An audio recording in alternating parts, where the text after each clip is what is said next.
मैं ना भावी youtuber subscribe YouTube channel. Shri Shyam Baba की अपूर्व कहानी मध्यकालीन महाभारत से आरंभ होती है।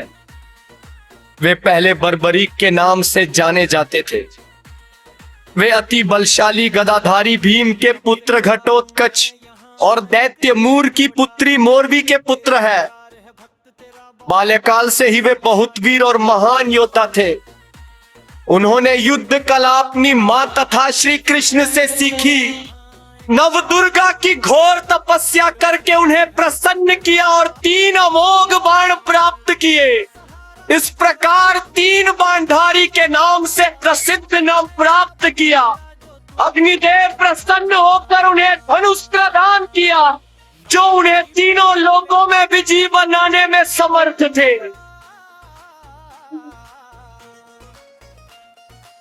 महाभारत का युद्ध कौरवों और पांडवों के मध्य अपरिहार्य हो गया था। यह समाचार बर्बरीक को प्राप्त हुए तो उनकी भी युद्ध में सम्मिलित होने की इच्छा जागृत हुई।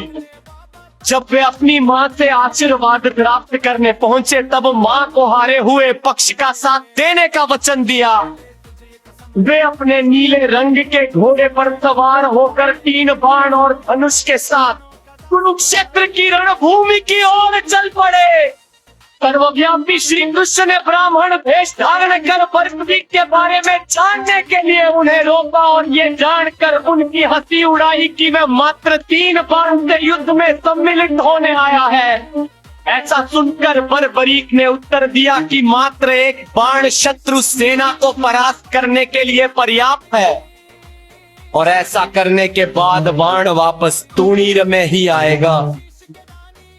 यदि 3 बाणों को प्रयोग में लिया गया तो पूरे ब्रह्मांड का विनाश हो जाएगा। ये जानकर भगवान कृष्ण ने उन्हें चुनौती दी कि इस वृक्ष के सभी पत्तों को वेद कर दिखलाओ।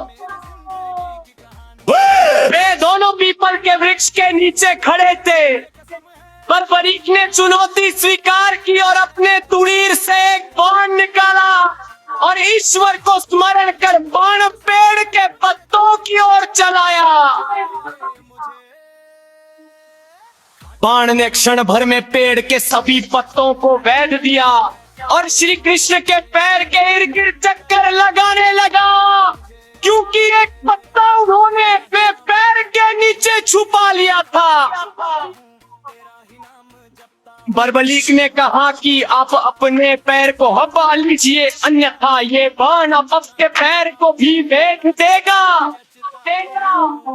तत्पश्चात श्री कृष्ण ने बालक बर्बरीक से पूछा कि वह युद्ध में किस ओर से सम्मिलित होगा। बर्बरीक ने अपनी मां को दिए वचन को दोहराया और कहा, युद्ध में जो पक्ष निर्बल और हार रहा होगा उसी को अपना साथ देगा। श्री कृष्ण जानते थे कि युद्ध में हार तो कौरवों की निश्चित है और इस कारण अगर बर्बरीक ने उनका साथ दिया तो परिणाम गलत पक्ष में चला जाएगा।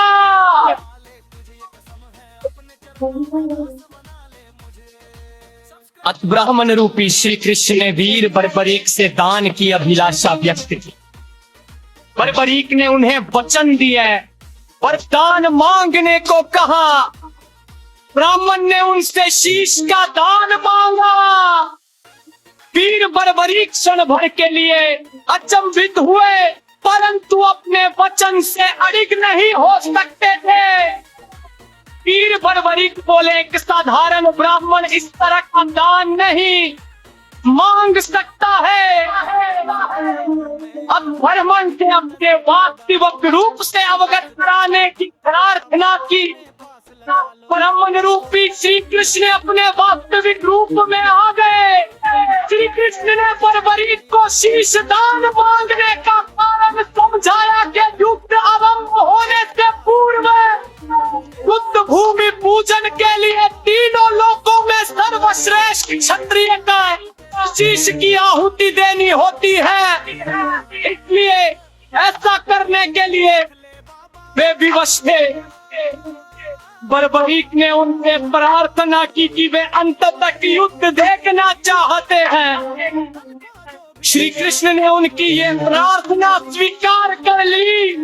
श्री कृष्ण इस बलिदान से प्रसन्न होकर बर्बरीक को युद्ध में सर्वश्रेष्ठ वीर की उपाधि से अलंकृत किया। उनके शीश को युद्ध भूमि के समीप ही एक पहाड़ी पर सुशोभित किया गया, जहां से बर्बरीक संपूर्ण युद्ध भी जा ले सकते थे। और उन मां की वापसी दूध होने अपना शीश का दान दिया।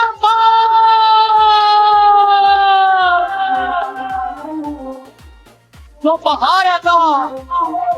महाभारत युद्ध की समाप्ति पर पाग हो गए हैं। ऐसे ही में होने लगा का युद्ध में विजेता किसको जाता।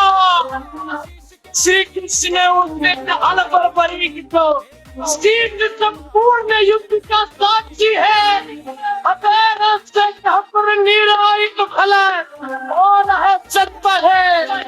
सबरी से हम हारी की ओर चल पड़े। वहां पहुंचकर बर्बरीक ने संयोग कर दिया। श्री कृष्ण ही युद्ध में विजय प्राप्त करने में सबसे महान सार्थ है।